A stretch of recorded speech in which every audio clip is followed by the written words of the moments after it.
So in this unit, we're going to be looking at rotational motion. We've already covered a specific type of rotational motion, which was uniform circular motion before, but we've only so far been able to deal with objects going in a circle at a constant speed. And so we're going to look at all of the other things that could potentially happen, as well as how we deal with solid physical objects that are rotating and rolling, and how if we push on something, how that's going to change its motion, what happens if we roll one object and collide it into another object, how are they going to behave, all of those things.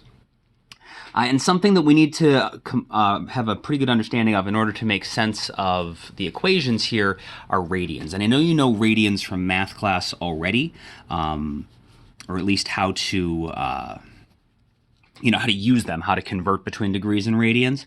But we need to understand where radians actually come from in order to make sense of our equations. So radians are just another way to measure angles.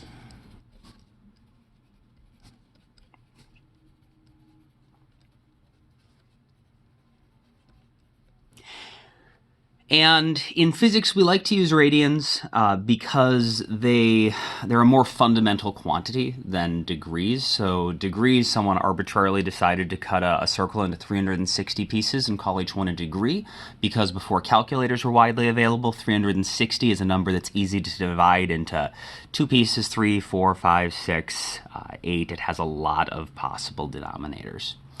But a radian says, well, what if there's something about the circle itself that we could use to define the angle? And so the idea is, if we have a circle with radius r, that radius is really the only thing that defines the circle. And every point on the circle is one radius away from the center. So what if we used this only measurement, the radius, the only thing that's fundamental to the circle, to define our angle? What if we walked one radius around the edge of the circle? And then that would cause us to end in a new position, one radius away from the circle. So it's not quite a triangle. It's sort of this pizza slice shape where this side, this arc, is of length 1 radius. But that would always define the same wedge in any circle. And so there's got to be this angle in here that would exist in any circle of any radius, as long as we use its own radius to do this.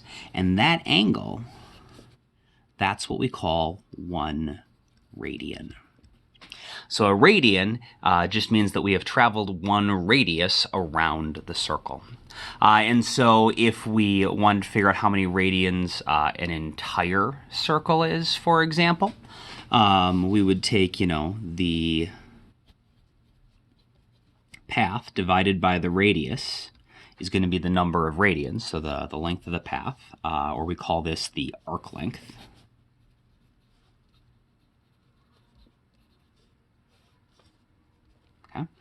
And so if we go all the way around the circle, if we do the circumference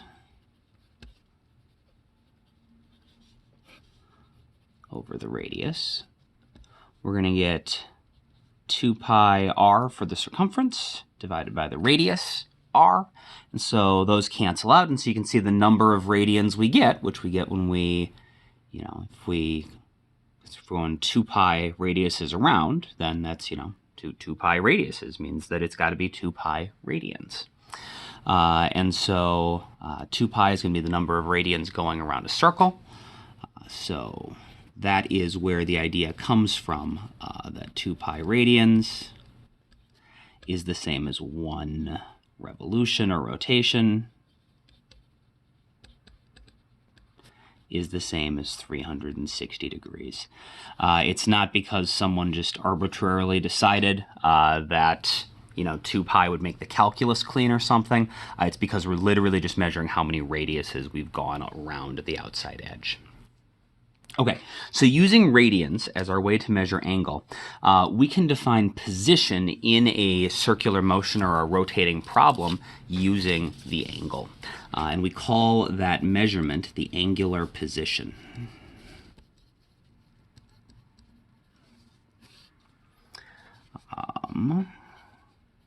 It is technically a vector, and so for being really formal, we should include the little vector sign over the top of it. Often we'll leave that out in our work, but just remember that it is a vector, and so the sign is important. And this is just the location of our object on the circular path.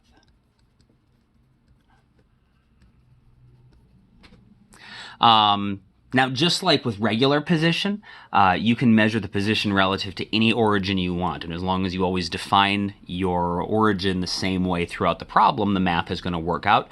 That said, by convention, so generally, this is what you can usually assume, like a book is done, what people are going to assume you're doing if you don't say anything else. Theta 0 is going to be at the positive x-axis, just like on the unit circle. And for the sign convention, positive means that you're going counterclockwise. Negative means that you're going clockwise, which we'll often abbreviate those as CCW and CW. So the same way the unit circle works in math class. So say we wanted to define a particular point on our circle. So you would draw your coordinate system centered on the center of the circle. So our positive x-axis is here, and so that is going to be position 0. And so say we wanted to define where this point is. We are going to travel, if we want to get a positive measurement, we're going to go counterclockwise from the positive x-axis. And so we could measure the total length of this path. We call that the arc length.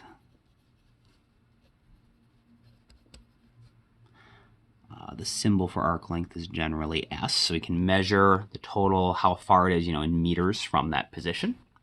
And of course, that's going to define an angle as well.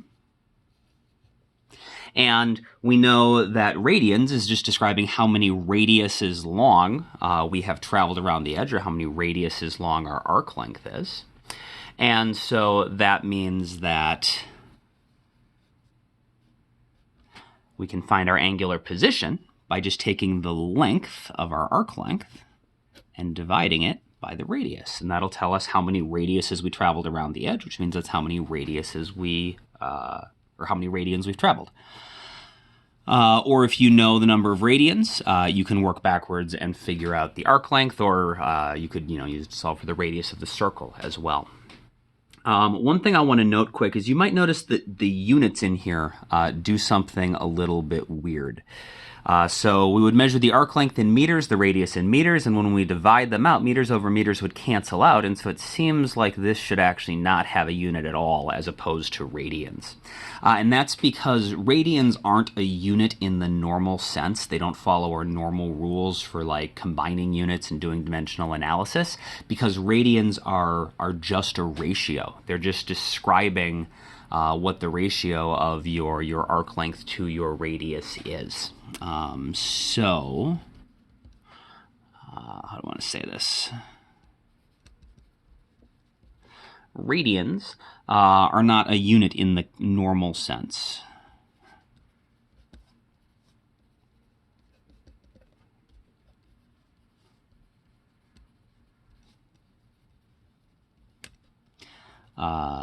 They are just a ratio.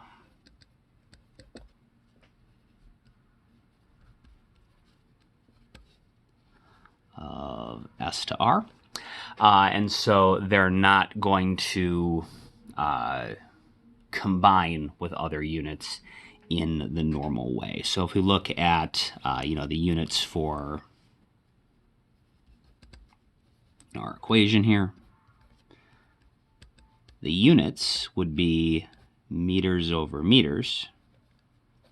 Okay, so they cancel out. And so there's no unit, and yet we still call that ratio the number of radians. And so when we're combining all of our units and checking to see, we write a big equation, how all the units combine, you're going to notice that we don't include radians a lot of times because they don't combine with meters and seconds and newtons and joules and all that other stuff in the same way because they're just a ratio. They're not truly a unit on their own. And that'll make more sense as we get to some applications of that. All right, so just like we could define linear position, we have angular position. And so the next thing that we need to define is displacement. There should be an angular version of displacement so we can describe how far something has moved along a circular path.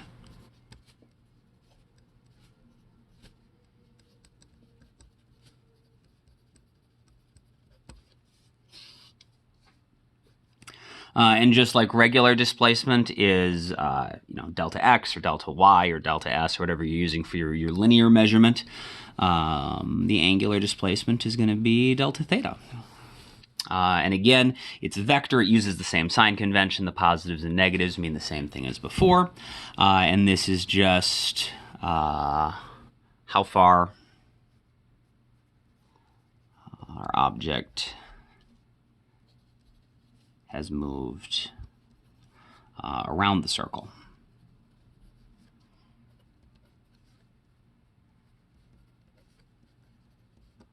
So the position is where it is.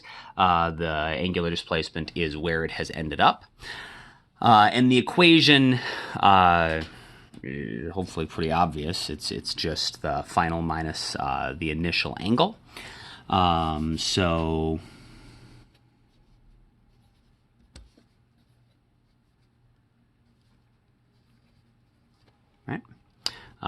Let's do I and F notation. That's maybe a little clearer. So you take the final angular position, subtract the initial angular position. That will give you the angular displacement, just like regular final position minus initial position gives you the displacement. You can also do this in terms of arc length. So just to imagine that, if we have some initial position here and some final position over here. Okay, so that's our 0. And so, this is going to be our initial angle. This entire thing is going to be our final angle. And what we want to define is how much the angle has changed. So we're looking for the angular displacement, or delta theta, so we just subtract the two. If you knew the arc lengths, this would be the initial arc length. This would be the final arc length. And so this would be right here, the change in arc length. And so you can see, not surprisingly, if we take the total arc length, we just have this curved length that is defined by the angle we're looking for. And so if we divide that by the radius, we'll figure out how many radians long the change in arc length is. And so it's also equal to the change in arc length over r. Technically, this is change in arc length, which is just sort of like a weird, cumbersome way of saying how far the object traveled along the edge of the circle. All right, and so in linear motion, we had position, and then we had displacement, and so then we talked about how we could talk about called speed and velocity, which is just figuring out how fast something's moving, and we can do the same thing for our rotating systems, and so we're going to have an angular version of speed and velocity.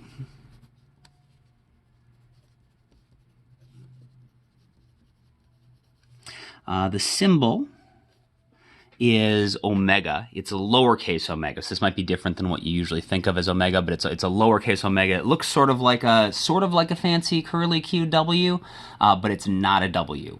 It is a curly Q looking thing, and it's a Greek letter called omega. Angular speed and angular velocity, which of course is the vector version. Just like we use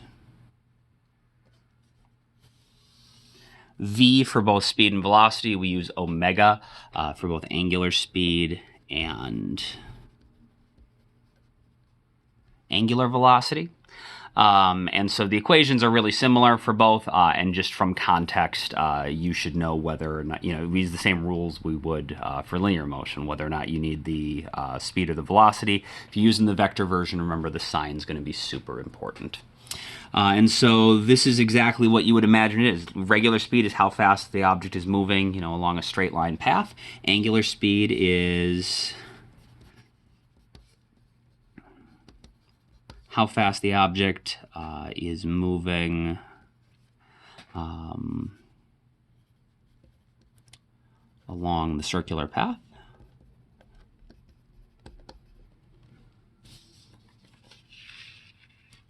I guess we didn't actually explicitly write. It's sort of implied here, but if you could just go back to where you wrote this down.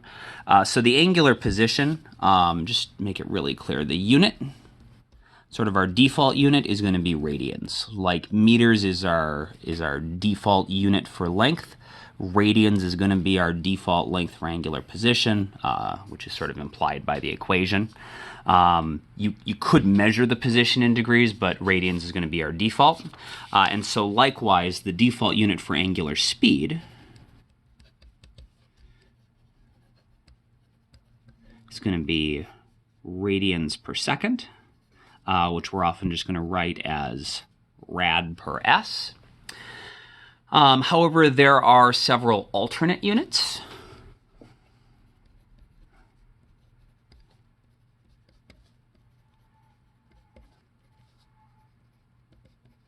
That are often used because they are descriptive or helpful in certain applications. So this is just describing, how many radians something has moved around the circle, so how quickly it's moving in terms of, the angle it's going per second. But radians is just a way of measuring how far we've run around the circle. So certainly we could do like degrees per second or something. But another way that we actually hear more often, and that we'll see in problems, and that might even be useful for you to calculate sometimes, is RPM, which is rotations per minute.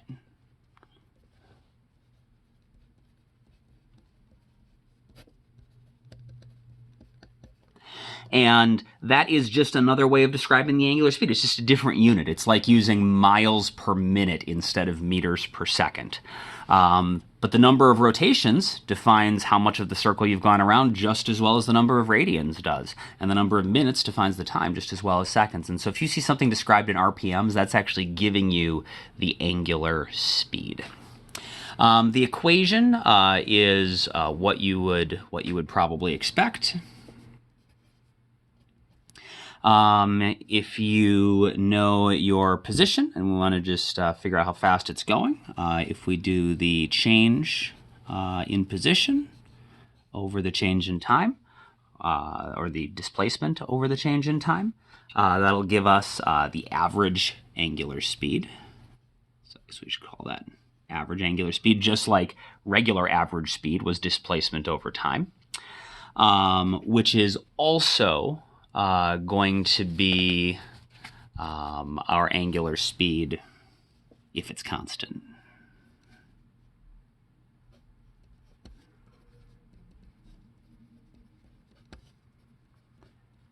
So just like if you had an object moving at a constant speed or a constant velocity, you could just do displacement over time to figure out the velocity and not have to do any calculus or anything. And so it's good for finding the average angular velocity. Also works to find the angular velocity as long as it's constant. But if your angular velocity is changing, If you have what we're going to call an angular acceleration in a second, the more general way to find this, not surprisingly, since it's just describing the rate that it's moving around the circle, just like the derivative of the position with respect to time gives you the linear speed, the derivative of the angular position with respect to time gives you the actual speed. So those are sort of our two equations to find angular speed or angular velocity. But remember, you can use this top equation to find the actual instantaneous angular speed as long as it's constant. We should talk about what to do if you want to relate. Let's say you want to know, the angular speed and you want to figure out the linear speed. How many meters per second is it moving at as it goes around the circle? Or say you knew how many meters per second it was going as it traveled around the circle. What would its angular speed be? And so we can figure that out. We know that we've got d theta over dt. And we know that theta is the arc length divided by the radius. And so this is d s over r dt. And the radius is a constant, and so we should be able to factor that out because you need to take the derivative of your constants. So it's going to be 1 over r ds over dt. And s is just the linear version of position. So instead of using x or y in this case, since we're dealing with curved paths, remember we said that we were going to use the arc length, right, as our linear version of where we are. And so, the ratio of ds dt, the derivative position with respect to time, that's the velocity in a linear sense. And so this part is our velocity, or speed, depending on if you're paying attention to the sign. And remember specifically, because the arc length s is this path along the edge of the circle, this is how fast we are moving as we travel tangent to the edge of the circle. So remember, we've got two directions with circles: tangential along the edge and centripetal towards the center. This is only describing tangential motion. So that's really we should say VT. The tangential speed. And so omega is equal to, this is V divided by R. And so you can connect the angular speed to the linear speed because we just divide by radians, and that'll take us from linear speed to angular speed, or divide by radians, it'll take you from regular velocity to angular velocity. And I'm not going to, normally we don't write the t in there, but just remember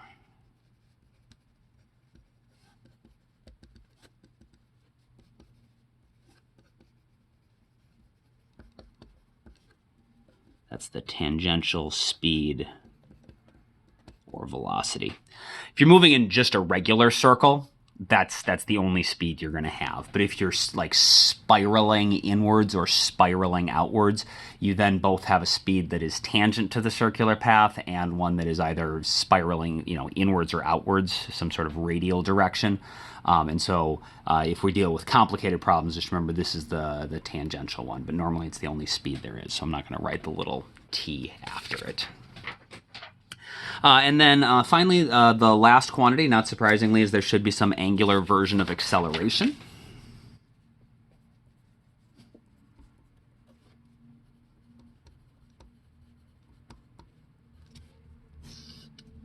The symbol for angular acceleration is alpha. So it's a Greek lowercase alpha, and so it looks, I guess, sort of like a fish maybe or something, but that's alpha.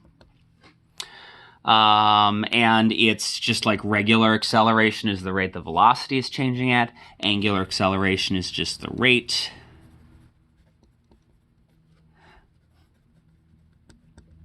the angular velocity is changing at. And so it's, we can do the same thing that we did to find our velocities.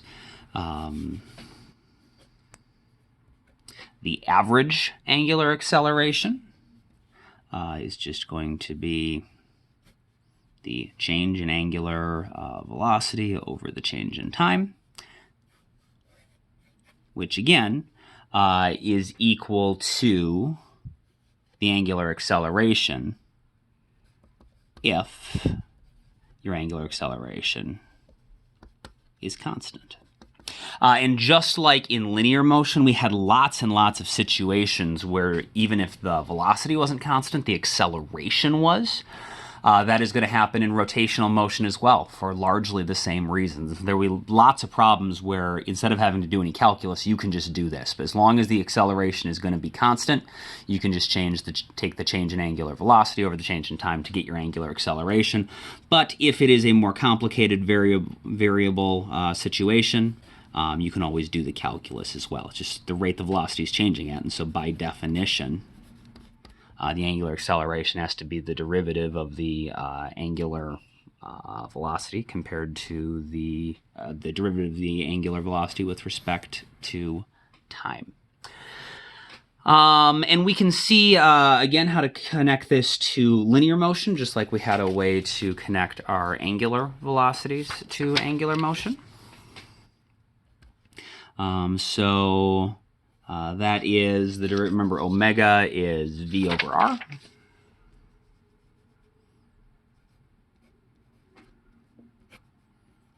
dt. Once again, our radius is a constant, so we can factor it out. And dv over dt in a linear sense, we know is the acceleration. So if you have your velocity in meters per second, the derivative of your velocity with respect to time is your acceleration in meters per second. And so that is going to be, the acceleration. That should not be just lined up. Okay. This bit is the acceleration, and this is 1 over r, and so we get a over r. The important thing to remember is that since this velocity was actually tangential, this is going to be the tangential acceleration. So we would only have an angular acceleration if the object is getting faster or slower as it goes around the circle. So if it's going around the circle and going faster and faster and faster, you could measure in meters per second how quickly its path around the outside edge of the circle is changing speeds, which would be, and you can do that in meters per second squared, but that would be the acceleration tangent to the circle. This has nothing to do with the centripetal acceleration that is also always happening. This is the tangential acceleration, and that's because the velocity here was the tangential velocity.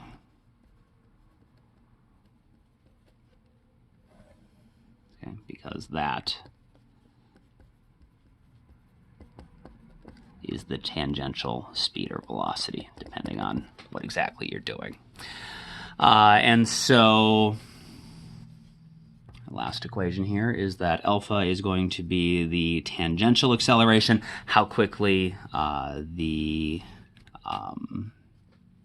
object is speeding up or slowing down as it travels around the outside edge of the circular path. So let's write it out this way. Tangential acceleration over the radius, and then put a little box around that.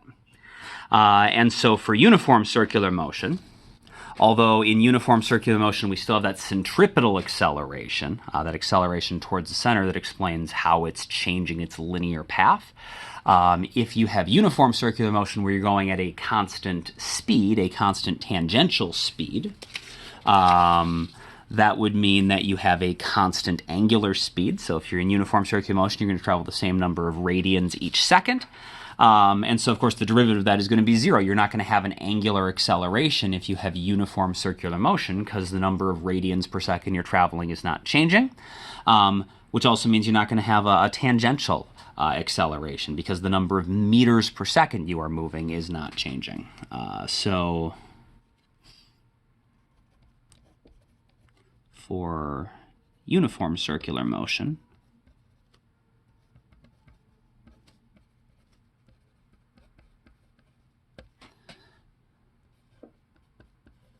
by definition, this is going to be 0 because uniform circular motion has a constant speed or a constant angular speed.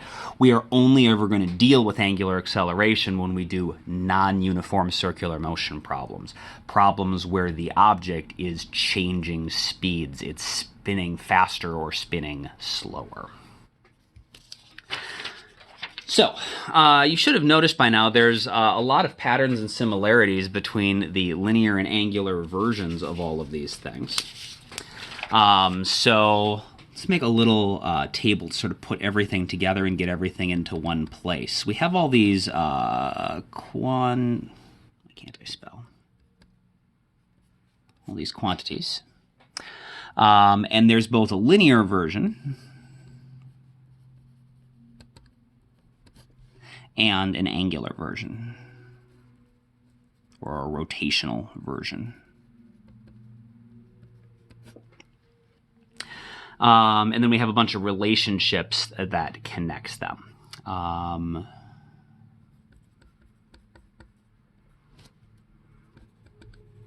So let's just put all this together so we have everything in one place. We got position.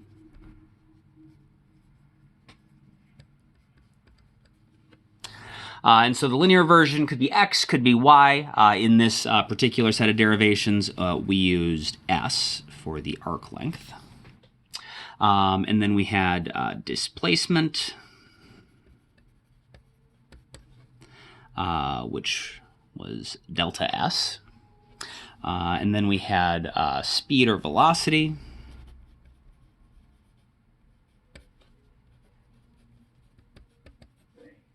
which is v in a linear sense, which is the change in derivative of the position with respect to time. And then we have the acceleration, which for us is our acceleration, dv dt. So you already know all of this from linear motion. And so the nice thing about rotational motion and all of the angular quantities is they follow the exact same forms. We have different symbols, though. So position instead is measured as theta. It's an angle. But then displacement, just like displacement was change in position, well, it's still change in position. It's just the change in the angular position. We have a different symbol for the angular version of speed or velocity. It's omega, but we still calculate it the same way. It's the derivative of the position with respect to time. And acceleration, again, has a different symbol if it's angular acceleration instead of linear acceleration. But it's still calculated the same way. Just like acceleration is the derivative of velocity with the linear velocity with respect to time, angular acceleration is the derivative of the angular velocity with respect to time. And then we have a way to connect these to each other as well. So theta was s over r. Delta theta was delta s over r. Omega is v over r. And alpha is a over r, as long as you are specifically using the tangential acceleration. And so, although in some ways this seems like a whole bunch of new material, in a lot of ways, absolutely nothing has changed. It should be really easy to track everything because it's the same vocabulary, it's the same relationships, we just need to learn a different set of symbols to do the exact same stuff with. And then even converting between our linear and our angular quantities is not hard because it's just the linear quantity divided by the radius, at least for these first ones that we're doing, is going to give you the angular version. And so the last thing we can do here is there's sort of a conclusion we can draw. Since everything in motion, at least, appears to follow the exact same rules, the form from linear motion gives us this, there's an angular version with the same form. We just replace position with the appropriate symbol. We replace velocity and acceleration with the same symbol. Our other equations, like the kinematics, should follow the same forms. And so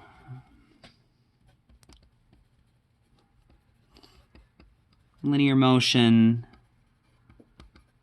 and angular motion follow the same rules and relationships. We can see the equations are exactly the same form. We just need to switch to the appropriate symbols.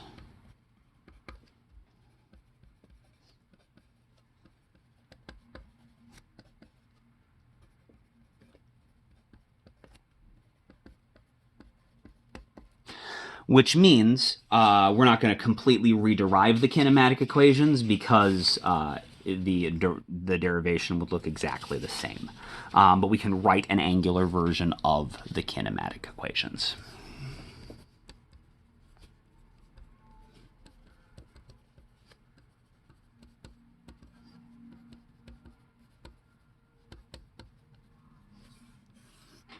So you already have in your notebook from back when we did motion, the regular kinematic equations, so we don't need to write them down again, but we'll just use them as reference, okay? So, displacement, I don't know why I used, what am I doing? Let's be consistent. I used y in some places and x in others, which is weird. Okay, so the displacement is equal to 1/2 the acceleration times the time squared plus the initial velocity times the time. Cool. So in angular motion, the angular displacement has to equal 1/2 the angular acceleration times the time squared plus the initial angular velocity times the time. Next equation. Final angular velocity has to equal the initial angular velocity plus the acceleration times the time. Angular displacement has to equal the initial angular velocity plus the final angular velocity over 2 times the time. Final angular speed has to equal the initial angular speed plus 2 times the angular acceleration times the angular displacement. And finally, the last one, the other way to calculate the angular displacement is final angular velocity times time minus 1/2 the angular acceleration times the time squared. Nothing has changed. We can use the exact same equations. And so although in some ways this looks like a bunch of new stuff, in fact, nothing I've told you today is actually new. Other than just how we connect the equations to each other. So this connection between the linear and the angular stuff is in some ways the only new thing, because everything else, if you know how linear motion works, you can do the exact same thing with our angular motion. You just switch the symbols out, and then you can solve your problems.